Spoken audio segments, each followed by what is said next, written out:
भारत बांग्लादेश सिमायाव कौटि कौटि रांनि सनानि बिस्कुट फालांगि खालामग्राखौ बीएसएफ हान्जानि रौनियाफोरा हमनो मोन्दों। सुलुंनिफ्राय मिथिनो मोननाय बायदिब्ला भारत बांग्लादेशनि सिमायाव थिसनजानाय बीएसएफ हान्जाया सासे भारतारि स्मगलारखौ मोन 20 सनानि बिस्कुटजों लोगोसे हमनो मोन्दों।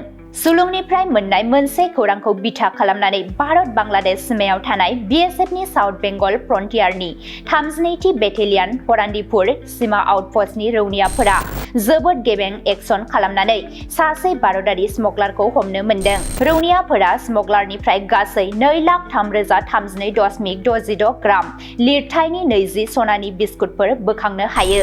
जब्द खालामनो हानाय सनानि बेसेना 2.82 कौटि रांसो जागोन होननानै मिथिनो मोननाय जादों।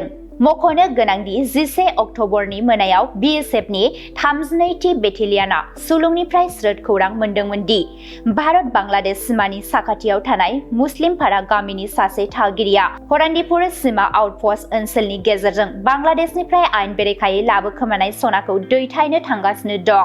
बेबायदि खौरां मोननायनि उनाव डिउटियाव थानाय रौनियाफोरखौ हाई एलार्ट खालामनाय जायो आरो स्मगलारखौ हमनो थाखाय जाथावना जायगाफोराव जर'खा नोजोर लाखिनाय जायो।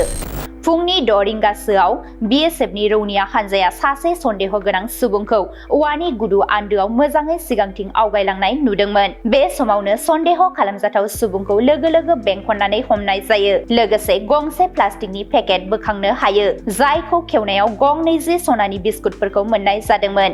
सनानि स्मगलारखौ जायगायावनो हमनानै हरान्दिपुर सिमा आउटपस्टआव लाबोनाय जायो। जब्द खालामनाय सनानि बिस्कुट आरो हमजानाय स्मगलारखौ आरोबाव आयेनारि खामानिनि थाखाय सोमोन्दो गोनां बिफाननो गथायनाय जाबाय होननानै मिथिनो मोननाय जादों।